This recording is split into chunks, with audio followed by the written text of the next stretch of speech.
Hi, everyone. Very good evening. This is the Two Idiots podcast. Your host, Ravi, speaking. As usual, on the other Hello, hi. is Ruben.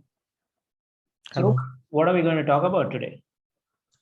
Yeah, so the topic for today is, you want to discuss about this new gaming marketplace for NFTs, so Fractal. So that Hmm, is what I think we are going to talk about today. cool. So, yeah. So if you want me to continue, so yeah, I can continue. Yeah, maybe we can start with in an introduction to this factors, what exactly it is. Yeah, the Fractal is actually a marketplace to trade your gaming credits. So let's say that you are a good so actually, before I talk anything about gaming, I'm not really a big gamer. So Same. I actually completed GTA 5, Cyberpunk full games. But Hmm, apart from that, these kind of games like Pokemon Go, other PUBG, these games, I never played. So sorry if I make any mistakes on the gaming, how the credit system works. So, okay. but basically, this Fractal, what it does is, so let's say that I'm actually a good player in GTA 5, so I make a lot of money Hmm, by playing the game, completing missions. So okay. I can take all these monies as credits of GTA 5. So this will be all these money will become a tradable coins or tokens. We can call it whatever we want, and then we can exchange these credits to some other credits for a separate game. Hmm, So let's say that suddenly Cyberpunk comes. So I completed GTA 5, and then I got $30 million hmm, in the game. So I convert that into equivalent common credits, and then I buy Cyberpunk game credits. hmm. So with that game credits, I can immediately buy a really good car, immediately retrofit myself with most expensive cyborg systems. So that's the advantage of having this cross gaming platform asset trading. So I mean, that's what these guys Fractal is doing. So yeah, so we can actually have a look. So let me share my screen. Yeah, So yeah, just let me share my screen. yeah. I have just given you access. Go for it. Okay. Fractal has a very popular founder, right? Yeah, Justin Kahn. So he's actually, I mean, he's the founder of Twitch Twitch. It is. TV. Yeah, Twitch.com. So Justin TV previously it was. Yeah, I think So Twitch is now owned by Amazon. yes, Amazon bought them for like $1 billion. Okay, cool. So yeah, so this is the Fractal platform. So it's fractal.is. Hmm. So here basically you can explore games. They have different games that supports these kind of intergame asset trading. I Okay. think it's going to grow quite rapidly because it is actually like more sort of like gamer friendly, and then it actually motivates gamer to play many different games. In the meantime, they can reap rewards if they play really good games. So, and then they have this thing called like trending games.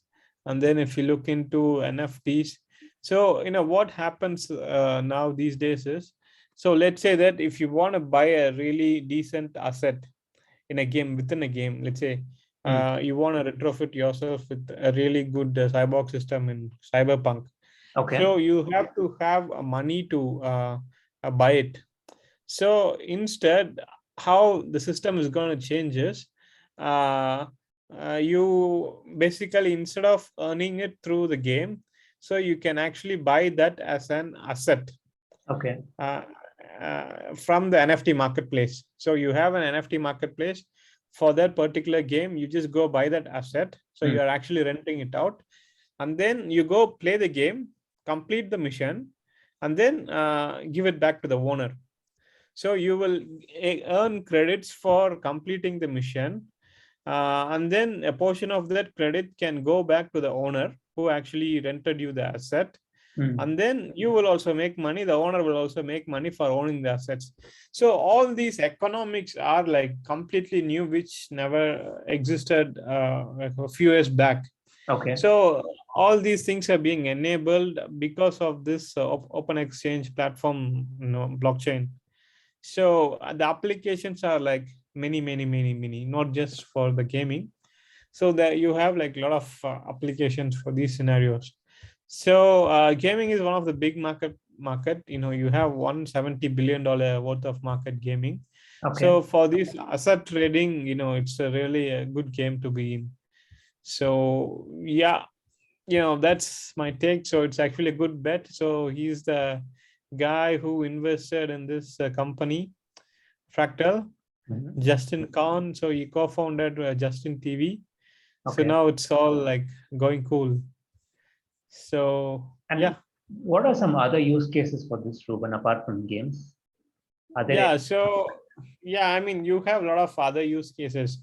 So I mean, even if you take corporate companies, when they organize events, they give out NTUC fair price voucher. That's what our company gives out most of the time. okay? But just imagine. So basically, we were all pretty much bored. Every year, same thing. Over and over again, NTUC vouchers. So what I'm thinking is, so the value of this voucher is same for the company. They buy the voucher for the equivalent of dollar amount, right? They don't get a discount. Just because I'm buying $10 voucher, you have to pay them $10 Yeah, to that's get right. the voucher. Yeah. So this basically it's currency, but that can be only used with NTUC. So now imagine a system. I'm these kind of voucher companies. But now what I do is I have NTUC voucher, I have Popular voucher, I have Capital Mall voucher, I have all these different big malls voucher. Yeah. So, but what I can do is now I have all these guys under me. On top of this, I give out my own credit system. Okay, my own voucher, which can be exchanged for any of these guys. So just imagine. So it's just it opens up an opportunity, and it makes your voucher more valuable, and then it makes it more exciting for people who are receiving it. People who want to buy an NTUC voucher, they just have to shop at NTUC. But now let's say that they can buy at Capital Mall, or they can trade it at whatnot. All those companies that basically give out vouchers. Yeah, and so basically you're saying, instead of a company giving out, say, a Walmart or NTUC voucher, Yeah. they can give out fractals so that. No, not fractals, not fractals. So, I mean, you asked me similar applications for fractals. I mean, that is what I'm giving. We could do our own startup. Basically, I get it. We can do our own startup. The idea is basically simple. So they just buy our vouchers. Instead of this, we take 10% commission because it's applicable elsewhere, right? You give out $10 worth of voucher, we take 10% commission because our voucher is accessible to all the shops. Many different shops. Yeah, instead of one. Got it. So you're talking about taking this concept but applying it to a different use case. Yes. Okay. But I'm not sure if it has to be blockchain. It doesn't have to be a blockchain, as long as all these guys have an agreement on the system. Yeah. But what would be more exciting is if it is on blockchain, anyone can launch their own voucher system. Just by trading the respective currencies for the the platform's currency. It's just a crypto exchange. Trading. Absolutely. Yeah. And I think it's actually a good idea. I just thought of it after you asked me to look for similar applications. Yeah. And you know what, if you want to take it one step further, you'll kind of, bring a protocol where all the supermarkets in the world, they accept, one or two tokens. Like, for example, let's say you're working in Singapore and your company, they're very happy with your performance and they give you like 10,000 tokens, right? And next month you go to the US on vacation. you can probably spend it at Walmart or Target. Yeah, I mean, instead of cash, so why don't I just give out cash instead of vouchers? When this question comes in, how do we answer this? It's sort of a killer, right? I mean, even for my own idea, even for the same idea, instead of going through me and me taking 10% commission, and then I give access to all these different vouchers, why don't I just give it out as cash? Yeah, I'll answer that question, Ruben, because see, you mentioned that if you go buy a $10 voucher from NTUC Fair Price, it will cost you $10. So that's the case only for small quantities. Like, let's say, common folks like you and I go and buy vouchers. We have to pay full price. Usually these corporates who buy large amounts of vouchers, they actually get discounts. So for example, if they buy like a $100 $10 vouchers, just for example, they don't pay $10 per voucher. They get it at like, $9 or $9.50. So, because these guys know that they have to spend it at NTC. Exactly. That's the only way. So it's sort of a sales driver. Yeah, exactly. It's a revenue driver for NTUC. Yeah, so that's a reason why you could push people to buy these tokens, over just handing out cash, because they're actually paying less for these tokens than the absolute face value for them. Yeah. I agree. Yeah. Plus, I mean, you can argue that cash is fungible. You can convert Singapore dollars to euros or US dollars, but still, like there is some small amount of loss in the conversion fee and whatnot. But these tokens, they'll not lose their value, right? Like if it's a $10 token, you can buy $10 worth of goods in Singapore, or a similar amount of goods in whatever nation you shop in. Yes. Provided all these retail players, they agree to use the same token. Yeah. Based on unifying protocol. And one more thought that just popped into my head, Ruben, is right now the use case for fractals is just in the gaming ecosystem, right? Yes. So why not, like transcend this also into the real world? For example, let's say Disney launches 10 games and those games become insanely popular. Yes. Like, you have 1 billion people playing those games and earning fractals by completing missions every day. Yeah. So perhaps Disney could come up with a scheme where they say, if you collect like 1 million fractals, we'll give you 50% off on Disney World tickets. Yeah. Right. So people will pay a half price for the ticket, but they'll spend on merchandise and snacks and food inside the Disney World campus. Right? Yeah. So there are a lot of possibilities, a lot of use cases. Yes. And then the good thing to know is, I just saw this one. So these guys operate on Solana network. Yeah, what exactly am I looking at? I wanted to ask you. So what exactly is Askel verified? Is that the name of a person? It's either name of person or the guy who the company that launched this NFT. Okay. Yeah. Okay. So what does that price mean? 0.59 Solana. The Sol you can actually convert to your USD. So it's this is Solana, right? No. Oh, you're looking at some stock. Yeah, this is the one, $146. Oh, okay. So it went up to 250 plus. And now it's at 1. Everything is crashing now.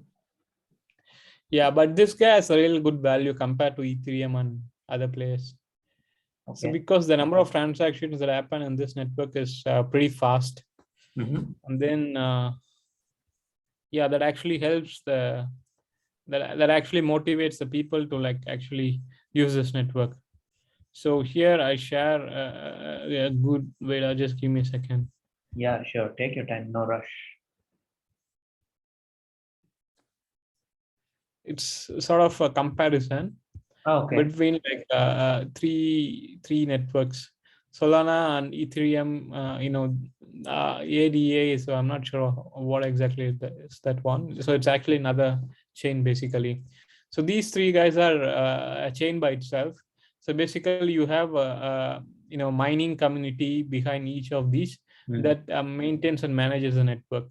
So if you see key metrics, one is the first one is the transaction per second. Solana, does 65 transactions per second. 65,000. Yeah, 65,000 transactions per second. While Ethereum does only 30, this ADA does only 250. Okay. So the transaction fee is actually a fraction, it's just basically nothing. Yeah. So this is crazy. Ethereum, it's crazy. So if you want to buy $40, that's the gas fee, right? That's called the gas fee. Yeah, gas fee. Yeah. Okay. So if you want to do $40 worth of goods, you still have to pay $40 on the gas fee. Oh my God, that is ridiculous. Yes. Then this guy is decent, 50 cents. And then latency is like how long it takes. So it can, the transaction verification is done in 0.4 seconds. This one is in 5 minutes and this one in 10 minutes. So number of validators. So number of validators are basically people in the network that validates the particular transaction. So you only have 1K plus validators. Here you have close to one quarter million. Quarter million, yeah. And then here, close to 3,000. Here around 3K, yeah. So the total transaction, yeah. But given that ETH is so expensive to use because the transaction fee it's almost like $40, close to 40. Yeah. And the latency is so large. Why is ETH still such a popular currency among Bitcoin and cryptocurrency? They're enjoying the first comer advantage. So the same goes for the Bitcoin. If you ask why Bitcoin is so popular and one of the top guys, so they have this first comer advantage. So basically they limited the supply, 21 million. And then the guys who are holding it are continuing to hold it. So hoping that, it will just keep going up. So eventually people will realize that does it serve the actual purpose of why it started in the first place? Okay. Then slowly the answer is turning no for those kind of coins. So eventually the most efficient ones will win, the most efficient and most secure ones. Absolutely. So I foresee Solana will be a winner. Not sure about Ethereum at the current spec. Probably they are talking about going to proof of skate and proof of work. They have another technique where they can validate these transactions very fast. So if that happens, probably it can come back to the competition. Else it will eventually, other guys will take over the most efficient ones. It'll die. It'll die away, and the newer, more efficient technologies will take over, right? Yeah. I mean, same goes for Solana as well. Right now, Solana seems to be the most efficient one looking at these specs. Yeah. Tomorrow, if there's a cheaper alternative and a more secure alternative, I'm sure that will take over. Yeah. So, I mean, basically how these guys work is it's actually a computer program that runs on the mining devices. So you can update those programs like how you update your mobile application or any software. So with these new updates, you can actually make your efficiency better if you are actually really concerned about making it better. If you look at Bitcoin, so the founder did something and then he just never cared about improving it over time. Yeah. But if you look at Ethereum, people are actually looking at how they do the mining. So they are moving into different technique for mining to improve the efficiency. So if the founders are really passionate about this one and then they want to keep it going, so they will find ways to keep it going by improving the quality of the network. Can you mine Solana at the moment? Yeah, I think so. Yeah. You can mine. So, I mean, that's a good thing about, that's why I encourage people to be a part of mining network because, you take all these big players, Google, Facebook, Amazon, all these guys, they have their own data warehouse and a cloud service. So basically where they store the data and then they make, they give us the experience they're giving Facebook, Instagram, and all those stuff. Yep. So what, as a miner, we are doing is, by being part of this mining community, you are actually owning a fraction of the data centers. I mean, not actually Google's, but the applications that are built on top of these network. So if you look at Solana, so this is actually built on top of your Fractal website is actually built on top of Solana network. Solana. Yeah. So you are sort of part owner of Solana with the Fractal. Sort of, if you own the Solana mining network, if you mine bunch of coins.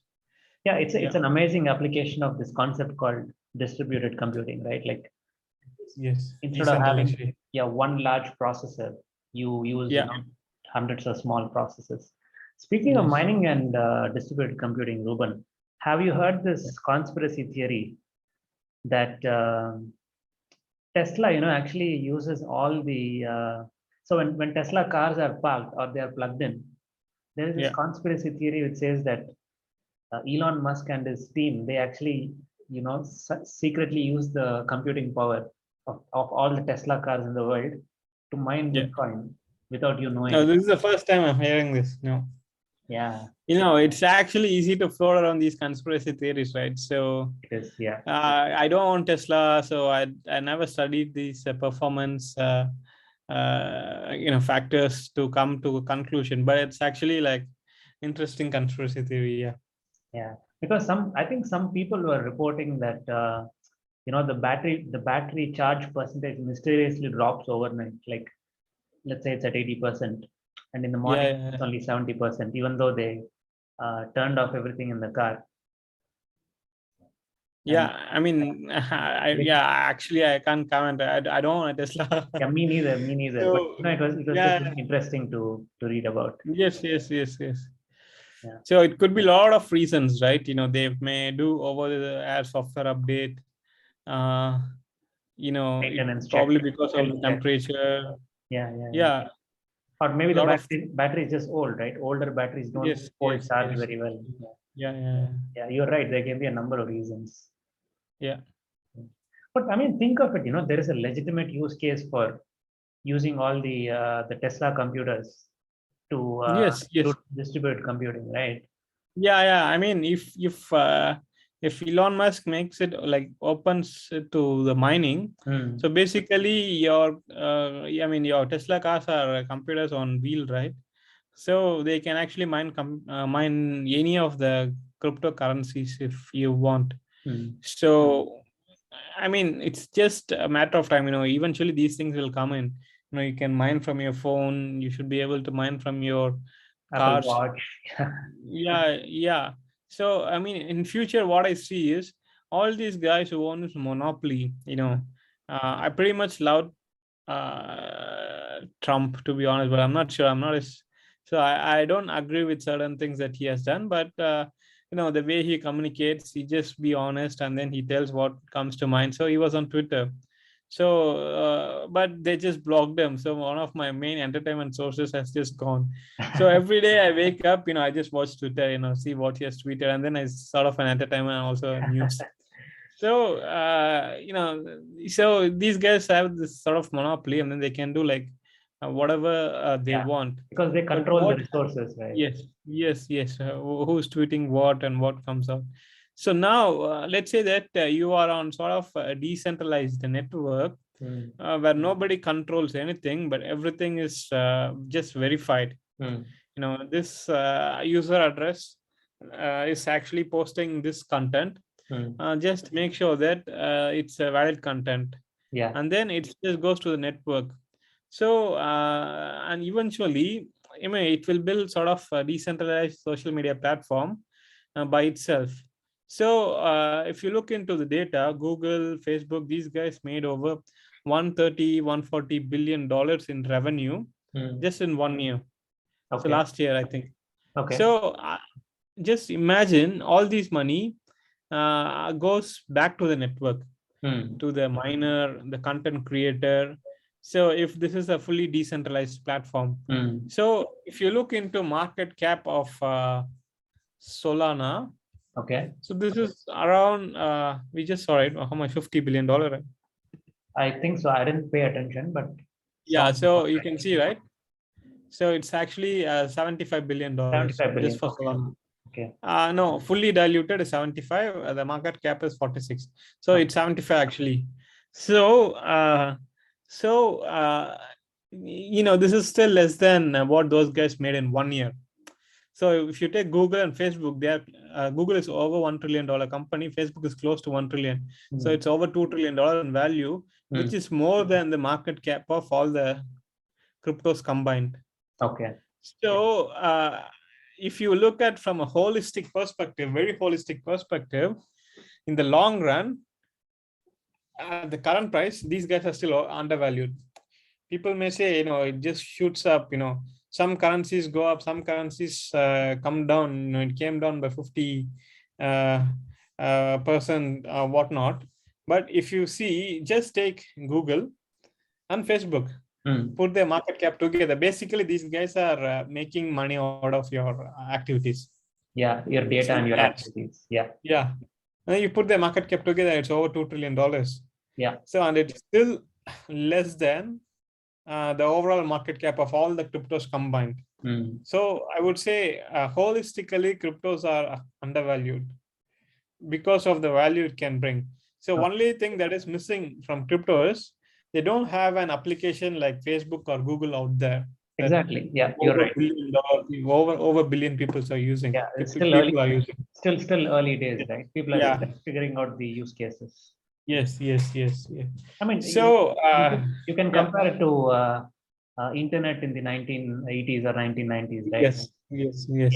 The internet, I mean, it was built, but there was no way to commercialize it, and there were no use cases. Yes. Slowly, over a period of like 20, 30 years, it became so popular. Now it's an inseparable part of our lives, right? Yes. Yeah. So ADA is basically Cardano. Cardano.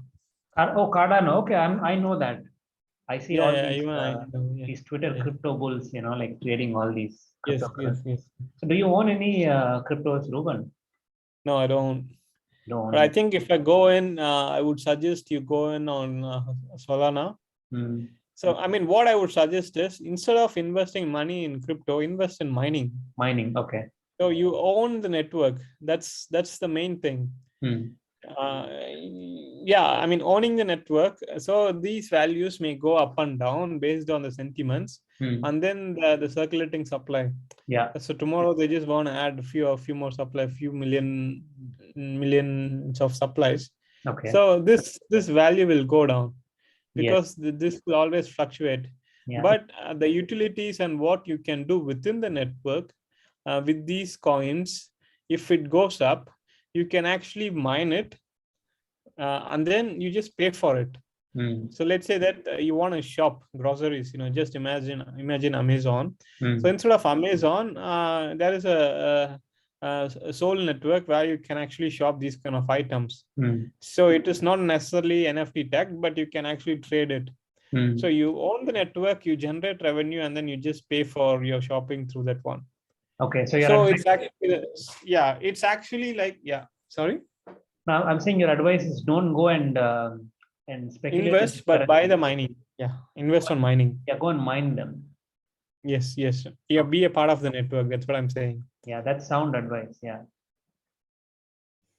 Because today you buy this guy, tomorrow it goes to $100. Your money now has become $100, but you invest few $1,000s on the computer to mine it, and then you just let it there for a long time. The value of your computer won't go down, because it's a commodity, and in the long run these guys will have its own value. So but the thing that you have to keep in mind is look out for which one is doing good. So just don't stick with Bitcoin mining forever. If you think that there are some other guy who is actually more efficient network provider, basically in terms of speed, security, number of transactions per second. I mean, that would be my input. That's great. Yeah, that's great advice, Ruben.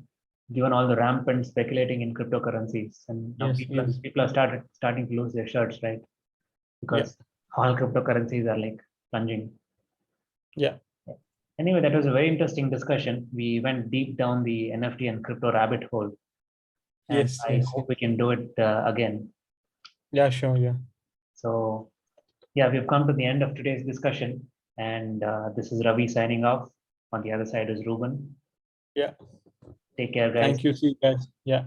Good night. Bye. Yeah. Bye.